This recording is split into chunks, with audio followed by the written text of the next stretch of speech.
안녕하세요. 서울한의원 대표원장 박종희입니다. 어제 시간까지 우리가 자뇌를 강화시키는 활동에 대해서 설명을 해오고 있는데요.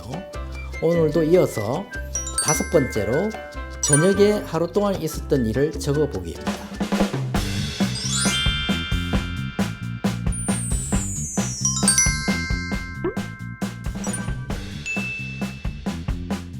전두엽의 활성화를 위한 운동으로 매일 일기 쓰기를 추천한 바 있는데요.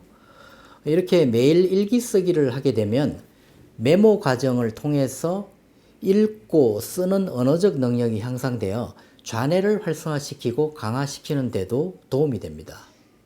그리고 일주일 동안에 있었던 일을 떠올려 보고 정리하고 기록하는 습관을 들이면 역시 언어적 능력이 향상되어 좌뇌 활성화에 도움이 될 수 있습니다. 경도인지 장애나 치매 환자들은 의식적인 노력이 필요한 좌뇌의 활성화에 많은 애로가 있고 분석적이고 계산적인 좌뇌를 잘 사용하지 않으려는 경향이 있습니다. 하지만 언어의 뇌로 불리는 좌뇌를 사용하지 않게 되면 언어적인 사고와 논리적 사고를 하지 못하게 되고 사물을 분석하는 능력도 떨어지게 됩니다. 또한 숫자 등의 계산 능력도 떨어져서 인지장애 증상들이 더 악화되게 됩니다.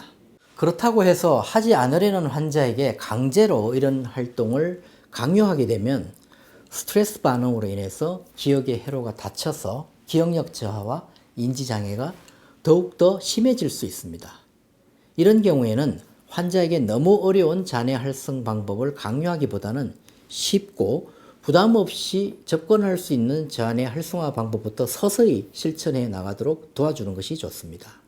그것이 더 효율적으로 좌뇌를 활성화시킬 수 있는 방법으로 볼 수가 있습니다. 예를 들어서 저녁에 매일 일기를 쓰는 것이 부담되고 잘 못한다면 하루를 마무리하는 저녁에 메모 형식으로 간단하게 오전, 오후, 저녁 등 하루 동안 있었던 일에 대한 회상과 쪽지 형태의 메모를 해보는 것부터 시작하는 것이 좋습니다. 나중에 숙달이 되면 다음날 투두 리스트까지 전날 저녁에 만들어 보거나 정식으로 일기를 쓰는 방향으로 발전시키는 것이 더 실천 가능하고 효과적인 방법이라고 볼 수 있습니다. 그리고 좌뇌를 활성화시키는 6번째 방법은 바로 SNS로 세상과 소통하기입니다. 병원에 찾아오는 경도인지 장애 환자나 치매 초기 단계의 환자들을 보면 예전에는 이메일을 잘 했는데 어느 날부터 이메일을 열기가 겁이 난다는 분들이 많이 있습니다. 이메일을 열면 답장을 해야 하는데 그 과정에서 실수를 하거나 기억이 안 나서 다른 사람에게 물어봐야 되는 상황이 몇 번 발생하게 되면 이메일 자체를 거부하게 됩니다.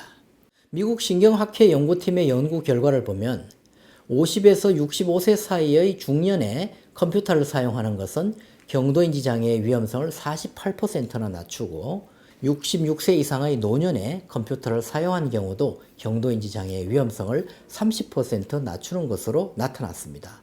이처럼 나이가 들수록 컴퓨터뿐만 아니라 카톡, 페이스북, 인스타그램 등 SNS를 최소한의 정도로만 이용하는 경향이 있습니다. 이 나이에 그런 걸 할 수 있겠어요? 다 귀찮아요. 이런 이야기를 하시는 어르신들이 많습니다. 하지만 100세 시대에 이런 이야기는 더 이상 통하지 않습니다. 나이 탓을 하며 새로운 것에 도전하기 귀찮아하는 사람들에게 저는 늘 이렇게 이야기를 드립니다. 노인인 척 하지 마세요. 치매 환자 연습도 하지 마시고요. 그렇게 귀찮아만 하다가는 뇌가 퇴화하고 맙니다. 그리고 좋아하는 가수나 연예인 한 명쯤은 있을 것입니다. 이들의 팬카페에 가입해 보는 것은 어떨까요? 팬카페에 가입 인사도 적어보고 댓글도 달아보고 좋아하는 가수나 연예인의 사진도 찾아보는 것입니다. 처음에는 엄두가 안 나고 어렵게 느껴질 수도 있겠죠. 예를 들어서 자전거도 배우지 않으면 못하는 것 아니겠습니까? 하지만 배워만 두면 평생 타는 방법을 잊어버리지 않게 되죠. 마찬가지입니다. 인터넷이나 스마트폰, SNS도 지금부터라도 얼마든지 배워서 숙달시킬 수가 있습니다. 그래서 마지막으로 SNS를 통해서 세상과 소통하는 방법을 6가지로 정리를 하자면요. 첫 번째는 이메일 보내기, 두 번째는 인터넷 카페에 가입해서 댓글 달기, 세 번째는 카카오톡에 선물과 메시지 보내기, 그리고 네 번째는 페이스북에서 좋아요, 댓글 달기, 그리고 5번째는 인스타그램에서 좋아요, 댓글 달아보기, 그리고 마지막 6번째는 페이스북이나 인스타그램에 내 계정을 운영해 보기 등 방법이 있을 수 있습니다. 물론 이 외에도 여러 가지 방법이 있겠지만 오늘 설명드린 내용을 통해서 나이가 들수록 SNS를 통해서 세상과 더 적극적으로 소통하는 것은 좌뇌를 활성화시켜서 치매 예방에 매우 도움이 될 수 있으니 꼭 그렇게 실천해 보시기 바랍니다.